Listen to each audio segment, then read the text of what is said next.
Santé, beauté, esprit, bonjour à tous. Aujourd'hui, je vais vous parler de la drépanocytose. Qu'est-ce que c'est la drépanocytose? C'est une maladie héréditaire caractérisée par une anomalie de l'hémoglobine appelée hémoglobine S, entraînant la déformation des globules rouges qui prennent la forme d'une fossile. La transmission est appelée récessive. Récessive, pourquoi? Parce que pour que l'enfant soit malade, il faut que les deux parents lui transmettent les gènes déficients, appelés S. C'est le sujet qu'on appelle homozygote. Alors, c'est-à-dire porteur des gènes SS. La fréquence de cette maladie, normalement, cette maladie touche les populations noires d'Afrique équatoriale et tropicale, et celles qui en sont issues, comme les Antillais, aux États-Unis, les Afro-Américains, qui sont atteints de 0,3% de Noirs, et il y a 10% de population qui est porteuse du gène AS. Donc, quels sont les signes? Les signes de cette maladie existent. Il existe des crises avec des douleurs osseuses et abdominales qui sont d'intensité variable, mais qui peuvent être très sévères. Elles sont appelées crises vaso-occlusives et sont dues à une occlusion de petits vaisseaux par le globule rouge déformé qui s'agglutine et obstrue les vaisseaux. Alors, il faut comprendre le rôle du globule rouge. Le globule rouge, d'abord, le globule rouge est fabriqué dans la moelle osseuse. Dans la moelle osseuse, la durée de vie des globules rouges est de 120 jours dans le corps. Son rôle est de transporter l'oxygène. Il se charge de l'oxygène au niveau du poumon et le transporte vers le muscle, le cerveau, etc., etc. Son rôle est capital dans l'organisme.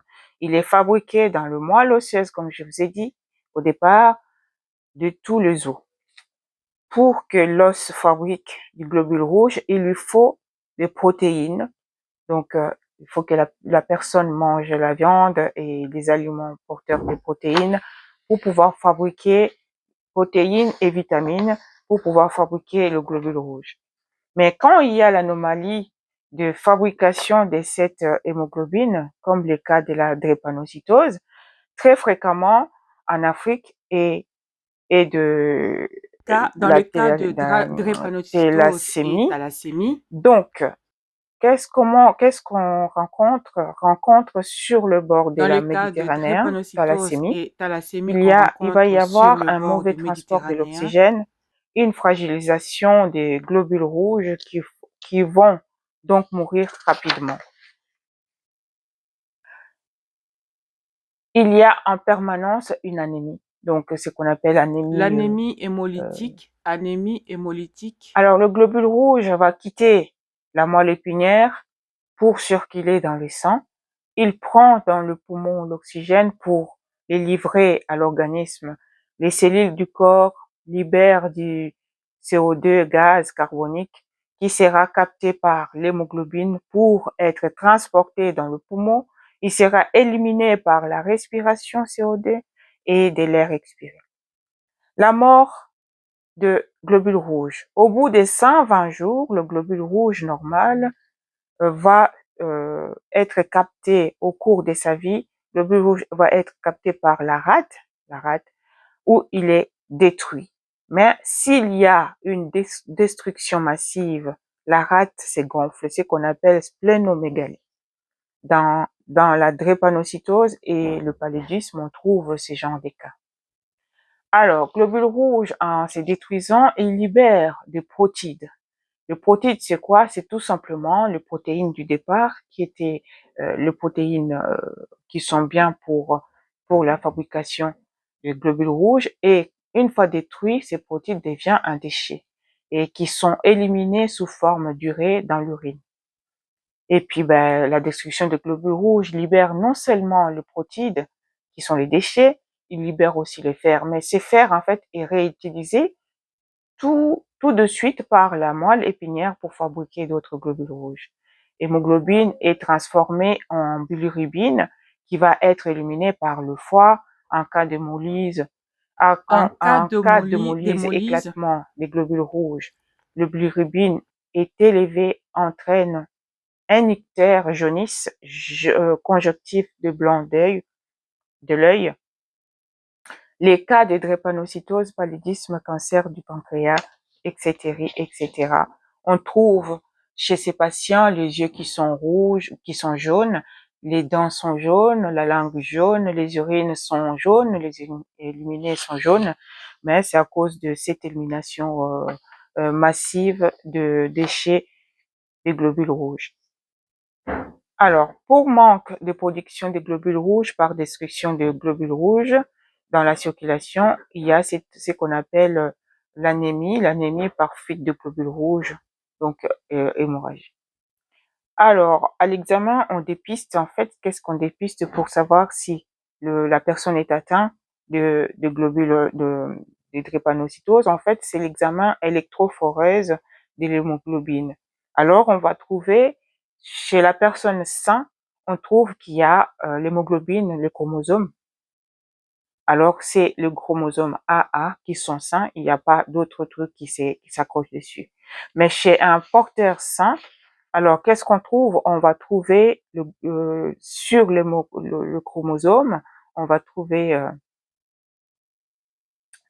S, parce que la personne qui est S, c'est la personne qu'on appelle hétérozygote.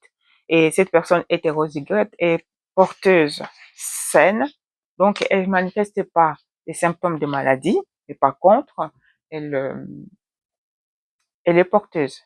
Et si cette personne qui est porteuse de AS tombe amoureux ou amoureuse de quelqu'un qui est aussi AS, ils ont 25% de transmettre à leurs enfants ces gènes de chromosomes S. Quels sont les signes qui sont là? C'est-à-dire ce sont des enfants qui sont très malades, qui seront malades, qui sont même des enfants qui seront la base de séparation de leurs parents, de divorce, qui seront parce que le père, surtout le père, voire même parfois il y a des mères alors ces risques-là de donner à S, qui quittent le foyer à cause de là que je viens de vous dire sur 100% de cette maladie qui est vraiment très, il y aura 25% surtout dans le pays où la prise en charge n'est pas suivie exactement. C'est vraiment très très compliqué. Alors il va y avoir l'enfant sera un enfant qui sont très malade, un enfant qui 50% ne peut même pas jouer avec ses frères et sœurs, ses amis, donc parce que il est douloureux, il se plaint des douleurs, des crises de douleurs au niveau des os, des membres inférieurs, au niveau du ventre, des douleurs qui sont, voire même l'enfant va faire des AVC, hein. C'est l'enfant qui porte les maladies des adultes alors que c'est un bébé, parfois même c'est l'enfant qui va se plaindre de douleurs par là, des douleurs par ici. Cette douleur évolue vers donc des choses comme complications, hein, surtout si l'enfant n'est pas pris en charge à temps. Donc c'est évolue sur les complications. Les complications de cette maladie, c'est quoi? Ça va être donc des infarctus au niveau intestinal, infarctus au niveau cardiaque, infarctus au niveau hépatique, éclatement, voire même il y a le plus dangereux, c'est l'éclatement de la rate parfois, qui amène parfois à la mort. C'est ça qui tue, hein, qui fait que les porteurs de cette maladie évoluent vers la mort. Hein. Donc il y a ces complications-là. Si l'enfant a des plaies au niveau du corps, au niveau des membres inférieurs, ces plaies se transforment en des ulcères qui ne cicatrisent pas. Donc c'est très très compliqué tout cela. Alors dans toutes ces complications, on va voir dans un pays où les enfants sont pris en charge comme il faut, il y a le traitement. Le premier traitement d'abord, c'est le traitement lors des crises.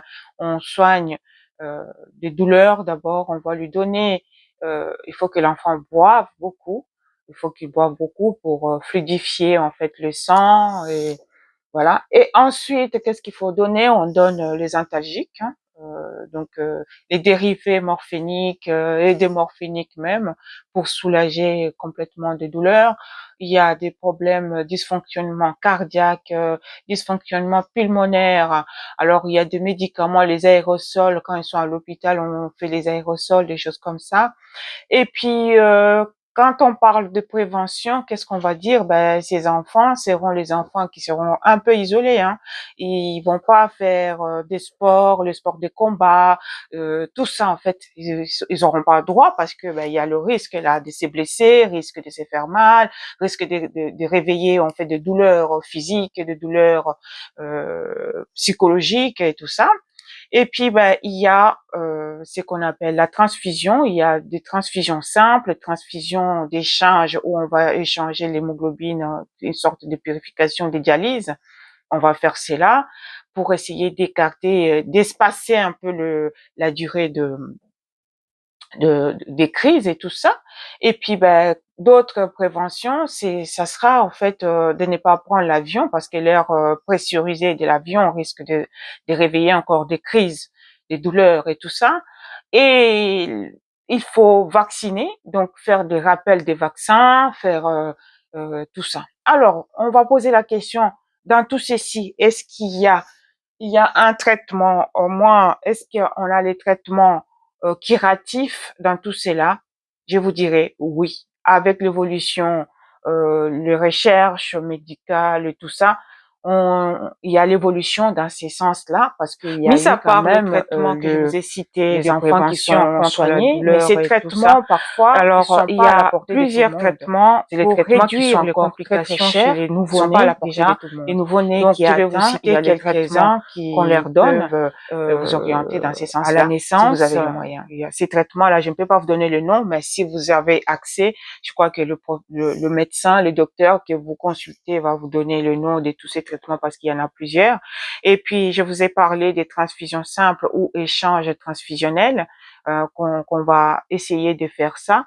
Alors, pour prévenir surtout les AVC, les anémies sévères et l'atteinte pulmonaire, prévention des infections avec les antibiotiques et aussi renforcer en fait la vaccination et tout ça.